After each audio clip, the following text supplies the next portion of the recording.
Welcome, everyone. I'm Matt O'Connor. I'm the Dean of the School of Business here at Quinnipiac University, and it's my pleasure to welcome you to today's event. We have a wonderful program for you. Today's event is sponsored by the School of Business Dean's Distinguished Speaker Series, the People's United Center for Women in Business, and the People's United Center for Innovation and Entrepreneurship. Before we get started, I just want to quickly acknowledge and thank the leadership of our two centers. Dr. Fred McKinney is the Carlton Highsmith Endowed Chair of Innovation and Entrepreneurship and Director of our People's United Center for Innovation and Entrepreneurship. Thank you for your help today, Fred. Dr. Julia Fullock-Jagiela is Associate Professor of Management and Co-Director of the People's United Center for Women in Business. Thank you, Julia. And Dr. Kiku Jones is Associate Professor of Computer Information Systems and Co-Director of the People's United Center for Women in Business. Thank you, Kiku. And at this point, I'd like to introduce Kiku, who will introduce today's speaker. So Kiku, take it from here. Thank you. Thank you, Matt. Welcome, community. Thank you so much for being here today. 2020 has been tough on all of us. Adding to that has been the horrific social injustices across the nation, perhaps in your hometown, and even right here on our campus with the heinous incident that happened to our first-year student. We are tired, we are angry, and we are sad. We want action. We want understanding. And we want change. But we may not quite understand exactly what to do next, how we can ensure that every person is seen and that every voice is heard. Well, today, I have the distinct pleasure of introducing to you Venida Rodman Jenkins. She was actually introduced to me by one of our QU alums, Isaiah Lee, who is one of my former students and is Venida's nephew. And Venida is going to help us to kind of navigate through these waters and give us a bit of direction. For the short time that I've known Venida, I have learned so much. So when I give this short intro to her, I'm asking you to grab your pencils, because after I'm done, I'm going to turn things over to her, and she is going to provide you with such great wisdom that I want you to be prepared.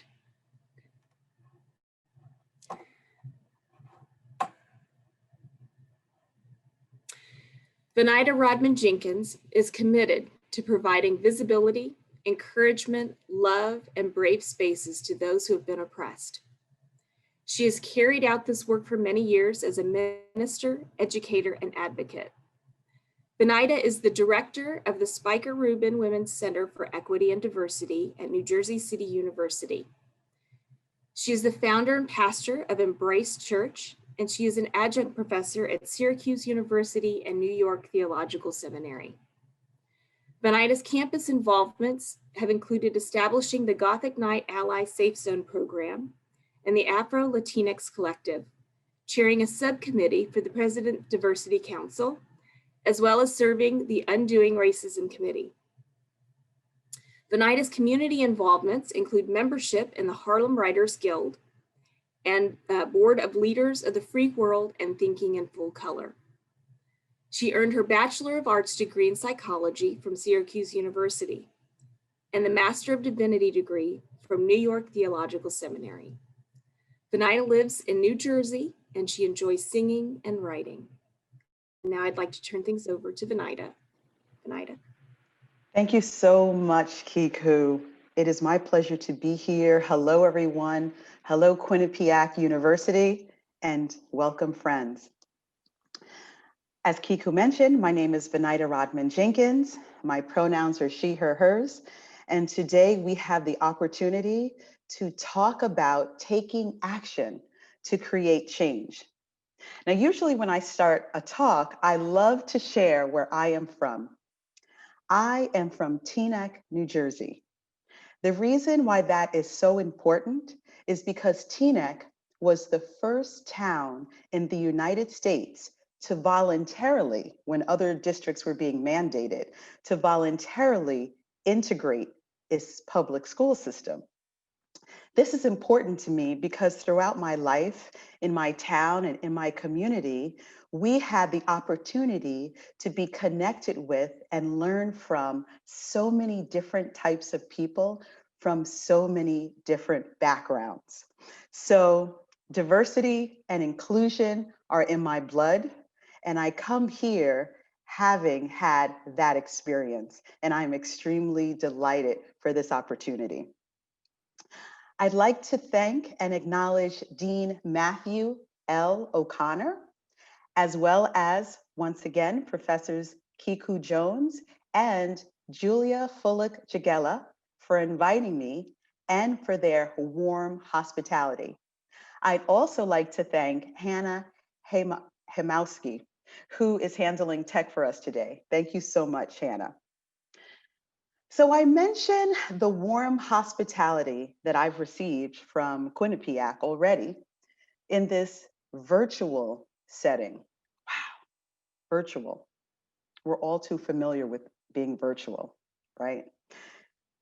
Because life as we know it, our world is no more.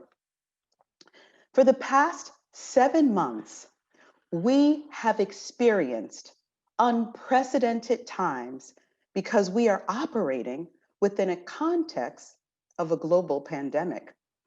Sadly, this public health crisis of epic proportions has revealed deep-rooted inequities in our society, as well as disparities within our healthcare system and other areas of life, including how COVID-19 has disproportionately affected Black and Brown communities.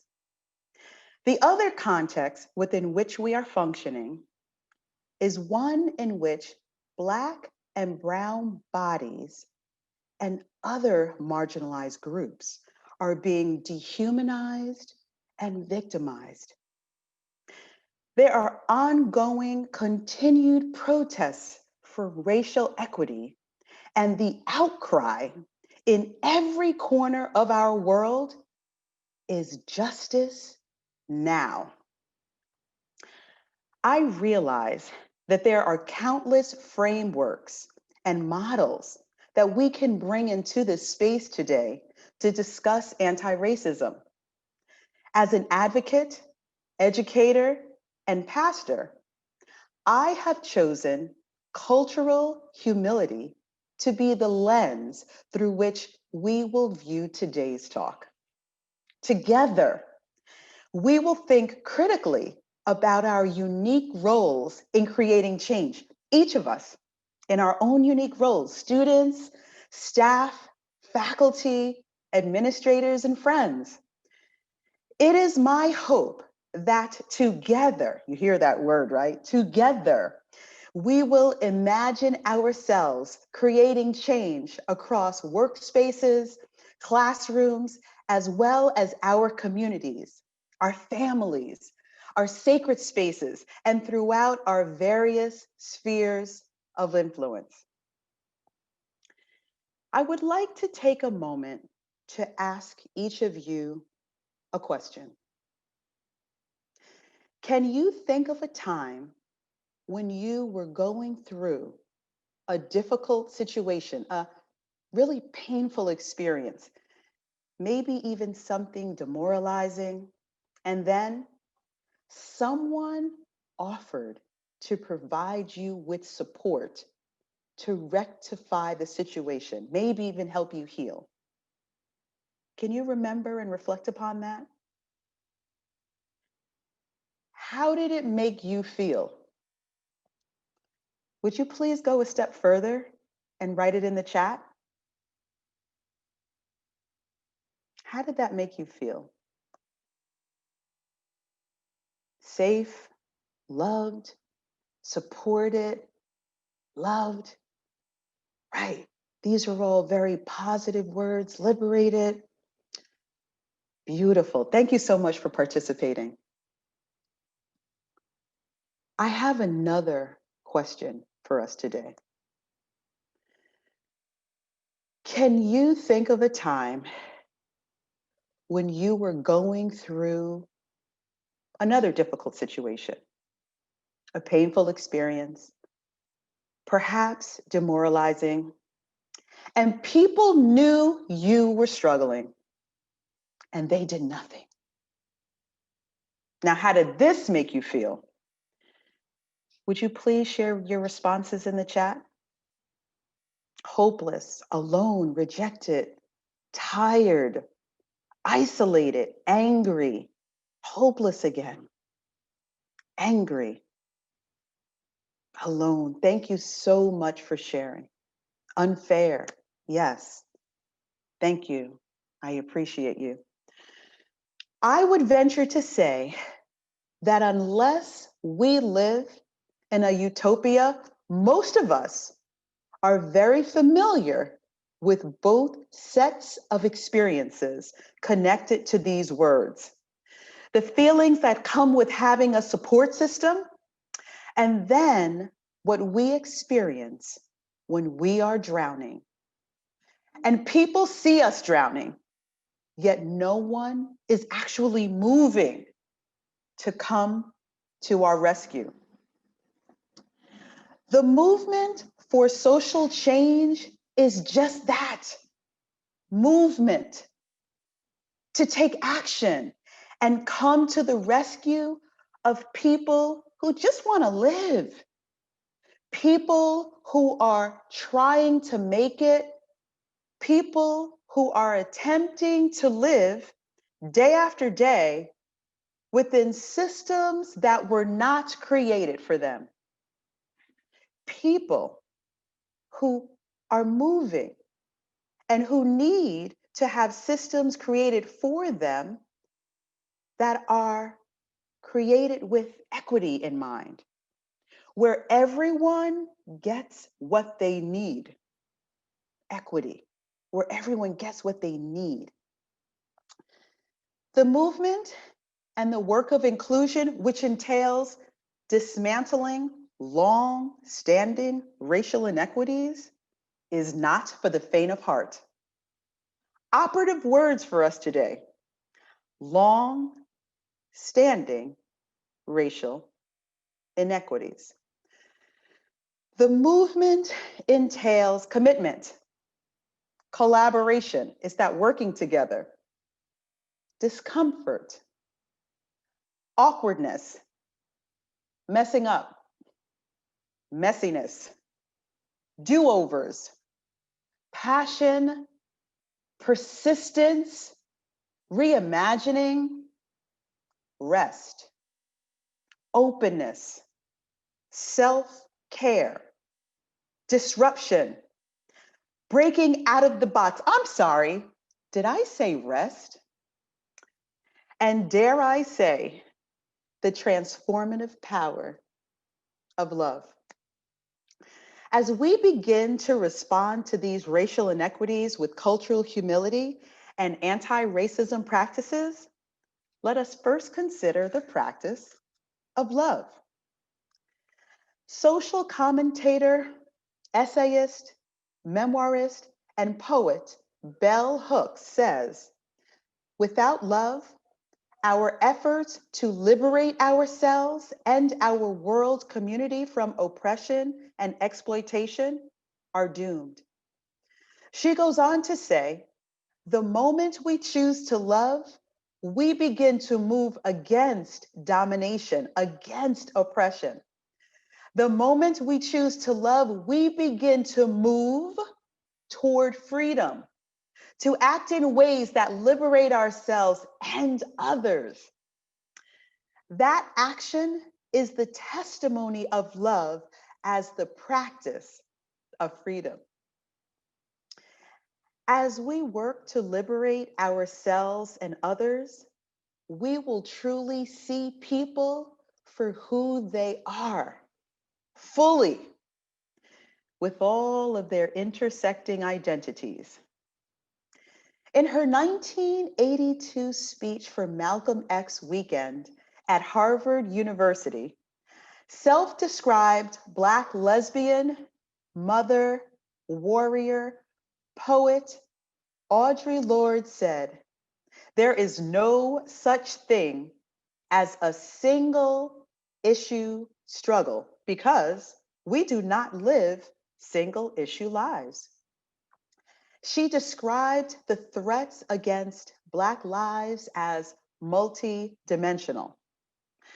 So today, friends, as we seek to confront racial inequities against Black, Indigenous, Latinx, Asian, and all communities of color, I challenge us to consider issues of anti-racism related to poverty, anti-racism and heterosexism, anti-racism and ableism, anti-racism and transphobia, anti-racism and sexism, as well as anti-racist policies within the criminal justice system, political structures, employment, education, healthcare, housing, and sadly, the beat goes on. Anti-racist policy. Well, race theory scholar Dr. Ibram X. Kendi says an anti-racist policy is any measure that produces or sustains racial equity between racial groups. He defines an anti-racist as someone who is expressing an anti-racist idea or supporting an anti-racist policy with their actions. He defines an anti-racist idea as any idea that says racial groups are equal. Let's take a look at taking action to create change through cultural humility.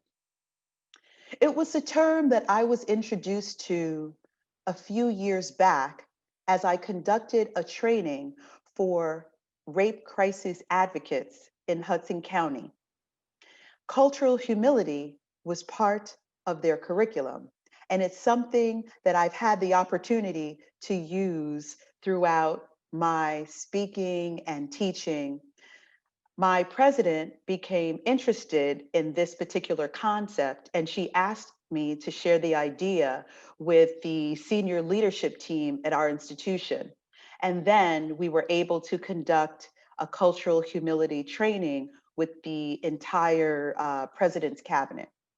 So we've been trying to have more and more conversations related to cultural humility on my campus and with other spheres of influence. So this particular term was coined by two women doctors of color, Melanie Tervalon and Jan Murray Garcia, as a way of incorporating multiculturalism into their work as healthcare professionals.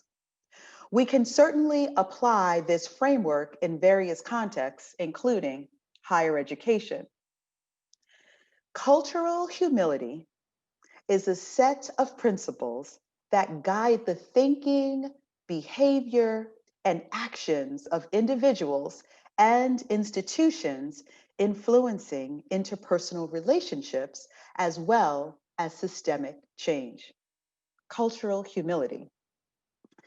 So their first principle is lifelong learning and self-reflection, which encourages personal reflection and growth around culture in order to increase awareness.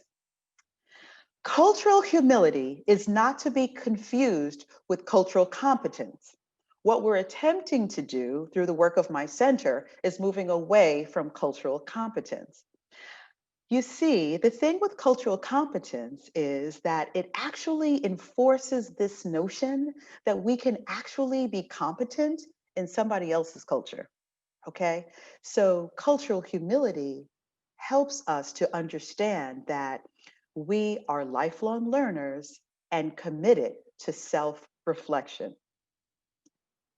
So lifelong learning and self-reflection remind us that we are never finished learning about culture. Now, clearly, that takes humility because oftentimes if we have certain certifications or have certain degrees, we might be under the impression that our learning is done, right? But practicing cultural humility is understanding that we are never finished learning about culture. So as we consider this first phase in light of dismantling systemic racism, it's critical for us, hold on, to do our own individual work or the work of confronting ourselves. Whew, that's not always easy. We have to do our work. Now, it's called work because it is just that, work. Being self-aware takes courage, honesty, and humility because it causes us to turn the spotlight on our own feelings, our own motives, desires, and vulnerabilities. I will say it again, our own vulnerabilities. And that can be very unpleasant and it can make us feel uncomfortable at times. It teaches us who we are and what we bring into our work, who we are, not what our work titles say we are, but who we are outside of our work titles, outside of our home titles, outside of our community titles, who we are when it's time to take action. In my personal journey of self-reflection, to become an ally of the LGBTQIA plus community as a cisgender, heterosexual woman raised in conservative faith communities, I had to do some major self-reflecting. And I had to sit with my own feelings of uneasiness and discomfort and my lack of understanding, and then actually unlearn what I had been taught. I had to get comfortable with being uncomfortable and open myself up to new learning. I had to open myself up to hearing people's stories, their stories of triumphs and their stories of challenges. And I had to have conversations with people. I had to make new friends. I had to open myself up and ask for guidance from those in the community. People like diversity, equity, inclusion, and justice consultant and trainer, Floretta King, who helped me create the first Safe Zone program at my institution. I had to be intentional about the work and about my allyship. And allyship is not just a term that I run around with, it's a term that I was given by the community. And I'm affirmed in my allyship constantly from members of the community, because certainly I don't do this work alone as an ally. I do it in harmony and in partnership with those who actually identify within the community. I had to have a coming out process as an ally. Because of my faith background, there were a number of people that didn't actually know that I was an ally. And my coming out process was painful, but I had to do it. The reason it was painful was because I wound up losing friends in the process. But when I really think about it, because I'm not in the community, I don't go through what people in the community go through. We heard about the incident on campus, and my heart goes out to the student, and I am so pleased that students are rallying around and supporting in this moment.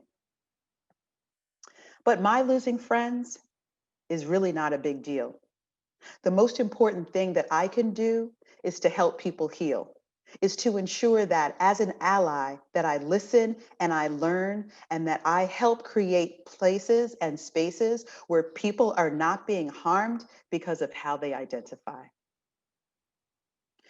So my intention and my seriousness has led me to start my own virtual church, which is affirming of the LGBTQIA plus community.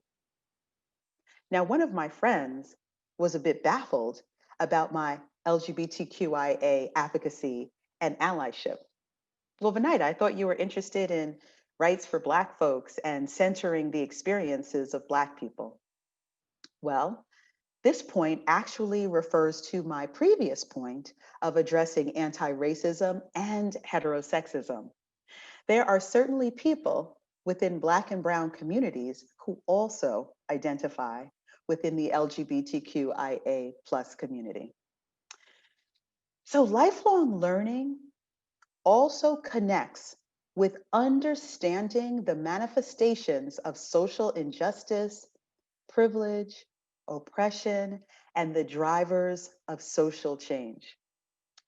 It is understanding that learning the stories of underrepresented groups is critical. These stories should be reflected throughout the classrooms to ensure that students see a reflection of themselves in who is actually teaching them and in the curriculum as well. Let's continue to look at cultural humility. The second component is actively addresses power imbalances and inequity. This calls for us to fix power imbalances where none ought to exist. We are to recognize that each person, particularly those from marginalized groups, has something valuable to offer. This includes our students, whose voices, presence, and ideas should be represented all throughout campus. I have been working with young adults for decades. I am happy to report, as of last week, that my center, with the assistance of a dynamic program assistant and dynamic team of student workers, recently received recognition during our accreditation review as an exemplary model of student support. Given this, I'm always approached by my peers on numerous occasions with a host of questions about what the students would think about this and what the students would think about that. My response is always something so brilliant, so novel. Gosh, I always amaze myself with this answer. Are you ready for it? Wait for it. Talk to the students. You can come to me all day long and ask me what the students think about this and that. My answer will always be, let's have a conversation with the students because I am not a student. And that goes for any marginalized group, right? I remember we were doing some advocacy for the LGBTQIA plus community. And once again, Venida, what do you think they want? What do you think they need? Let's actually talk to people in the community. They need to be at the table. They need to have a voice. They need to have a say about what is happening to them. I had another instance where a support staff member was very interested in learning more and contributing her expertise to a particular group. She asked if she was able to serve on this particular committee even without a doctorate. The answer was yes. We can all learn and grow from each other, no matter what degrees or lack thereof we have. Another example of addressing inequities is related, and I was so excited to see this online, is related to Quinnipiac's actions to advance racial justice. One of their actions is to ensure more diverse candidates are in the pool, to have an openness to non-traditional candidate profiles. That is progressive. An expansion of mentoring and development opportunities for faculty, staff, and students of color. Recruitment from more diverse high schools and community colleges, and greater diversification of our health services and student support professionals. This is a clear example of how you can address inequities. The final tenet of cultural humility is institutional accountability. Dr. Turvalon has said that the institution has to model these principles as well. Institutional accountability is challenging institutional barriers that impact marginalized communities. It's so important for us to consider having accountability partners. I remember some years ago when there were so many people who were having accountability partners. And this was so that they could move forward with certain goals in their life, right? Maybe they were getting stuck. So then they said, okay, I need support in this area. I need an accountability partner. And this was great because the person who was the accountability partner served in the role of ensuring that the work was getting done. So too in our institutions, within our spheres of influence, it's so important to have institutional accountability, right?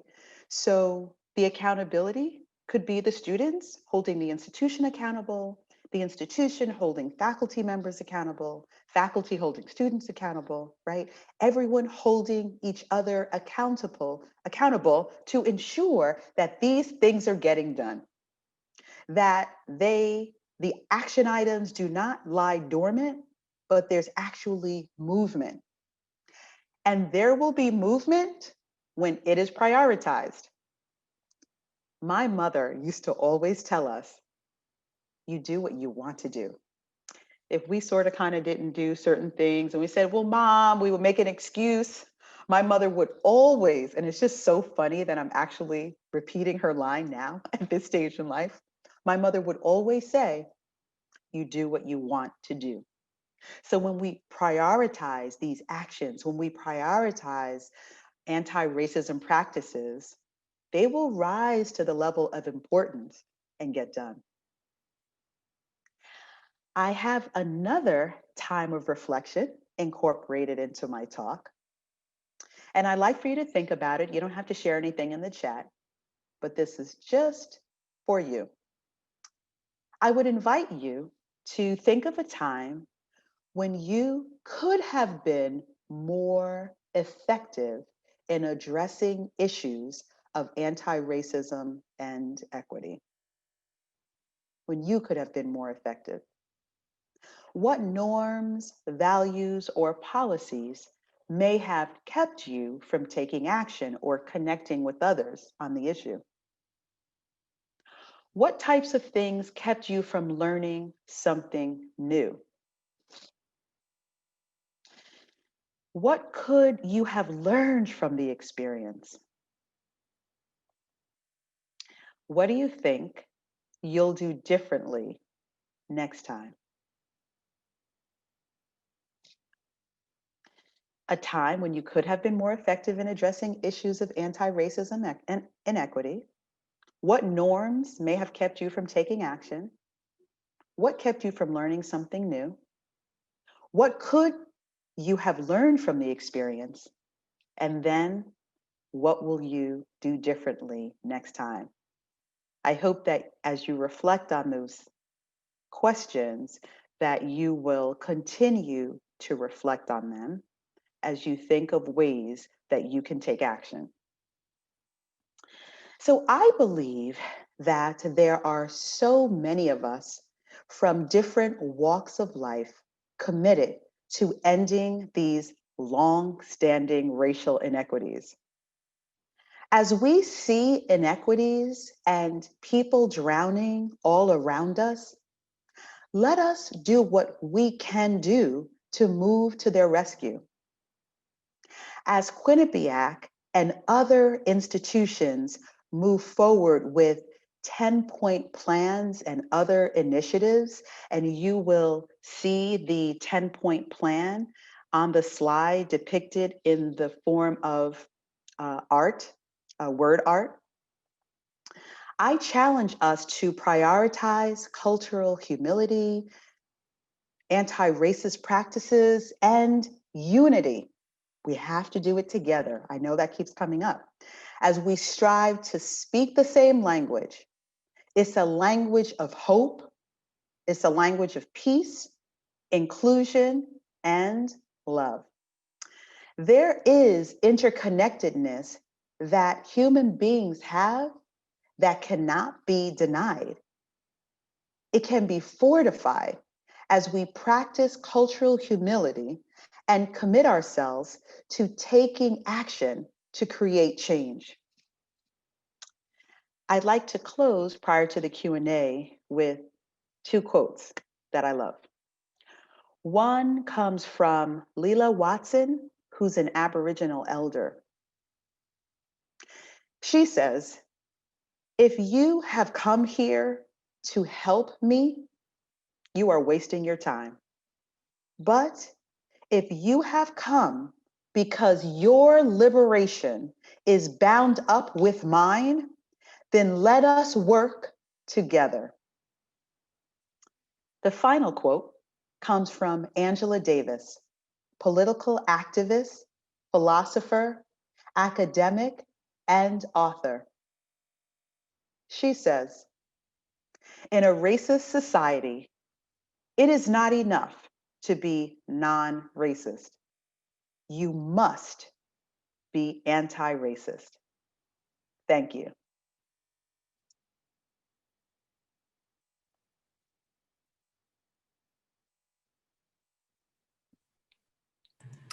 Thank you, Venida. That was wonderful. That's absolutely wonderful. You've given us so much to think about, and I absolutely love the reflection pieces. I definitely have some things to think about and reflect on myself. So we're going to start now with the Q&A. So I think we're going to have people put questions actually in the Q&A piece here. Oh, so we have it comfortable.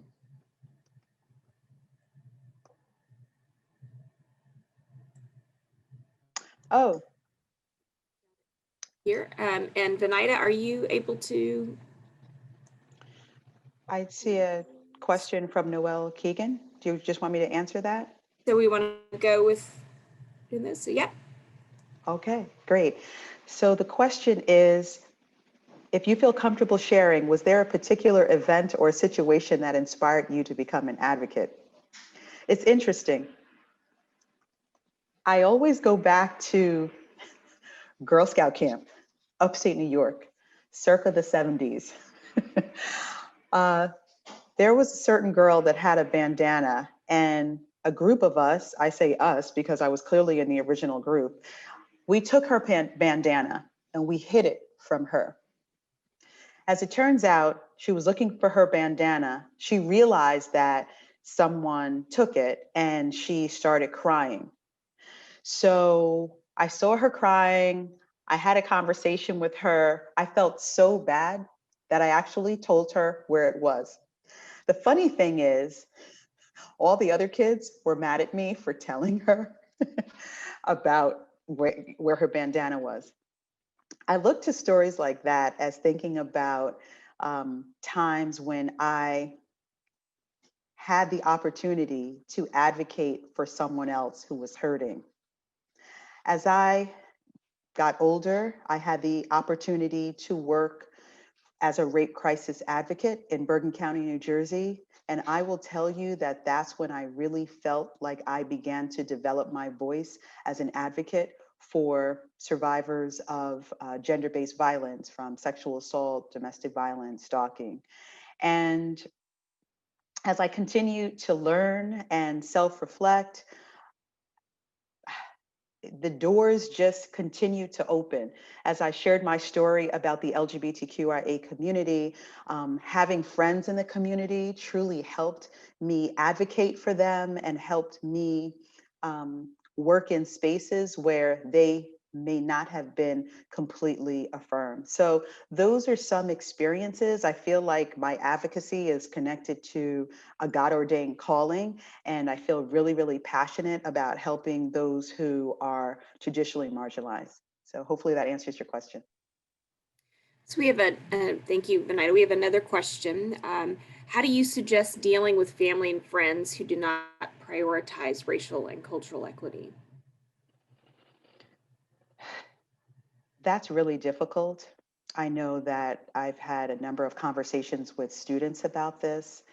And one of the things that I say is speak truth when you have opportunity to speak truth. And when you don't. And continue to connect with your support systems to be uh, inspired, to be rejuvenated, for self care, right? Because it gets extremely hard. So you may not change family members overnight, but I would encourage you to keep sharing your truth, your knowledge, and your experiences. And hopefully they will come to a moment of enlightenment themselves. But I would just encourage you to just keep connecting with them and keep sharing, not becoming um, argumentative or confrontational. That zaps you, that takes a lot out of you. But continue to replenish yourself as you do the work. Thank you. Another question. How do I create or establish more unity in my community between my Latino, Black counterparts that are struggling to make it out of poverty and are given little opportunity through education and guidance?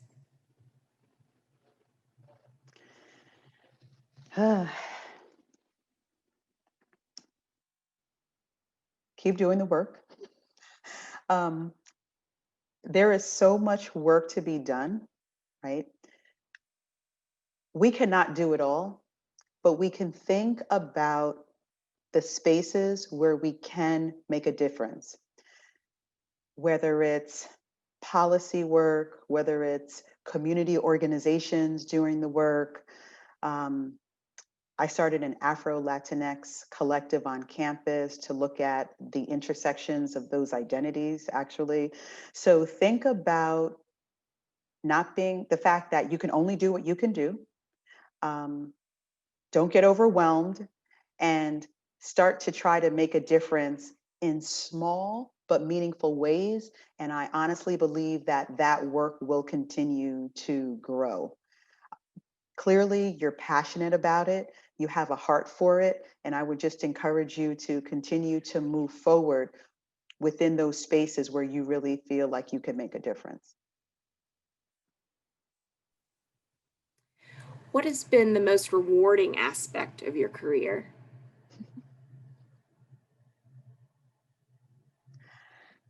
Wow. Probably my work with students in creating spaces for them to find their voices and become advocates themselves. I've seen students on campus lift their voices in so many different ways to create change, from ensuring that we have all gender restrooms on campus, from seeing them conduct a sit-in because it was decided that their specific names would not be called at graduation. And they protested about that, and their advocacy made a difference. So it is so rewarding and meaningful for me to watch students grow. Receiving the recognition last week was so rewarding because I love the work that I do, and I love to see the changes that take place in students' lives. And for us to be recognized for that was very, very meaningful to me. So, yes, I work with students and seeing them become advocates.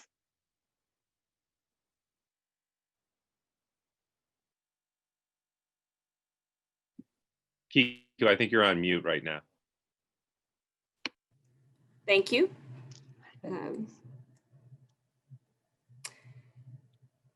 Okay, how do you suggest people who mean well begin to engage in allyship when they are still trying to battle their own biases? For instance, faculty who want to support the LGBTQ plus students, but still struggle themselves with overcoming their own learned homophobia. Mm-hmm. One of the things that I do in situations like this, and I encourage others to do, is to provide resources. Whether it is a training that's coming up, whether it's a book, a webinar that you can send of a particular recording.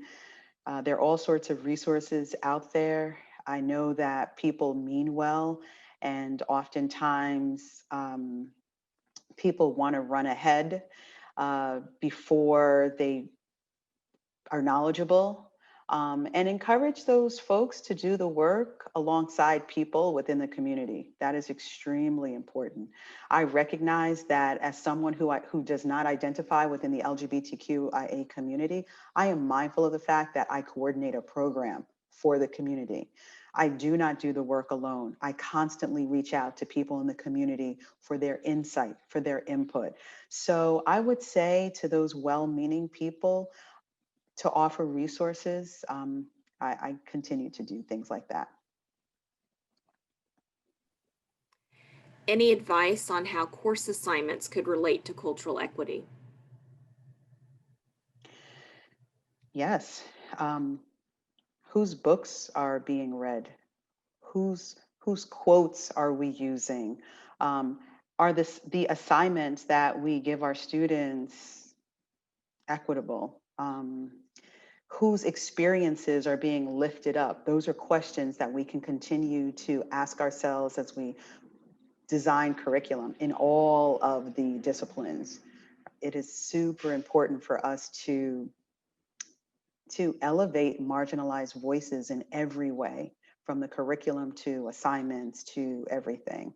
I know that in one particular space that I was in at one point in my life, I was working with leadership, and I was given a list of books, and they were about 20 books, and everyone on the list was all the authors were white men, except for one was a white woman.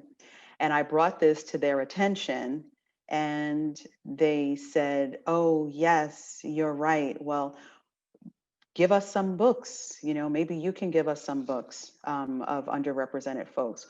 What I will say to that is, let's be mindful of not putting the work on the underrepresented folks. Okay, so people with unearned privilege and advantages and all that good stuff, it's important for you to do the work of researching, of doing that cultural humility, of doing that lifelong learning.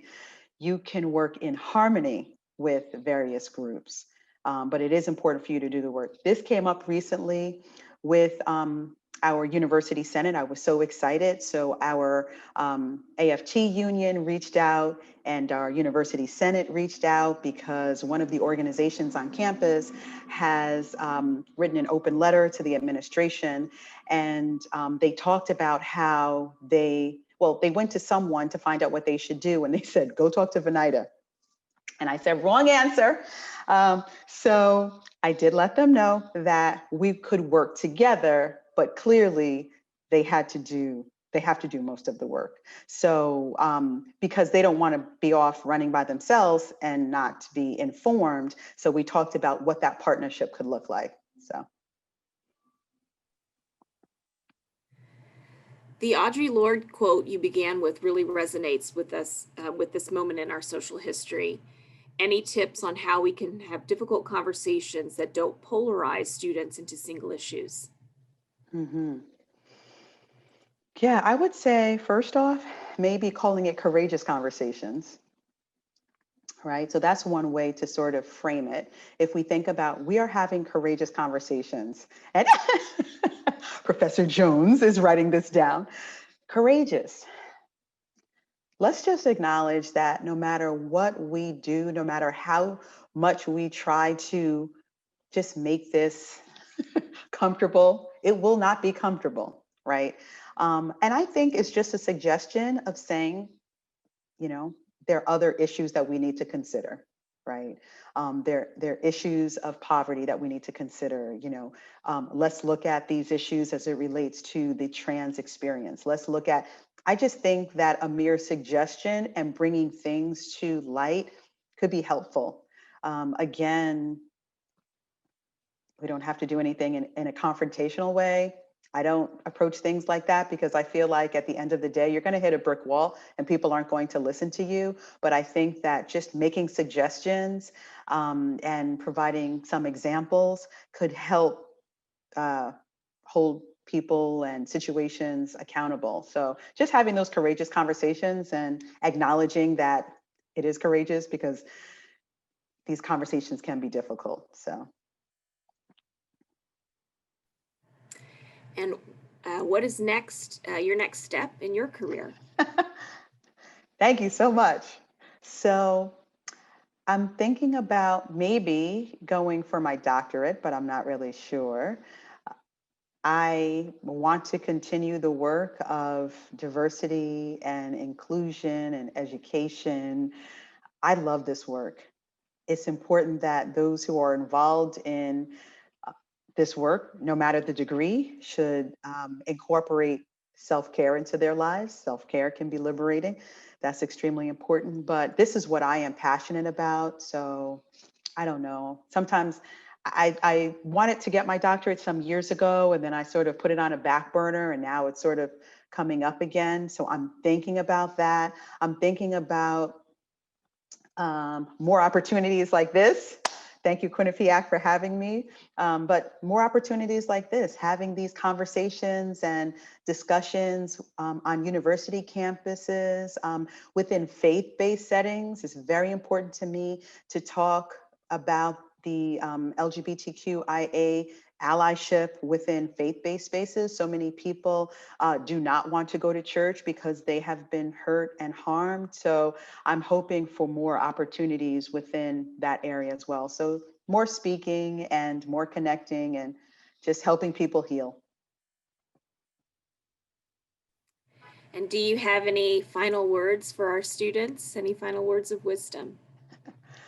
Students, I just want to tell you that you are amazing and the power is in your hands.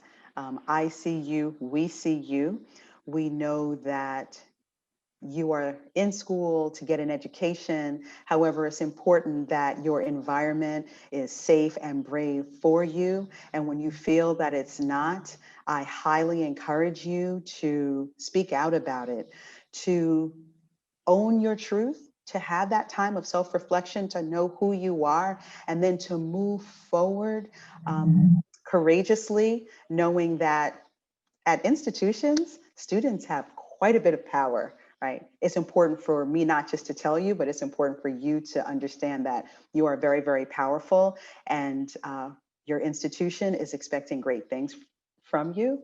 And even though I don't know you, I'm expecting great things from you too. So thank you so much. And I wish you all the best. And I just really appreciate this opportunity to be here, to share with you all. And it was really very meaningful for me to have this experience. So I'm very grateful.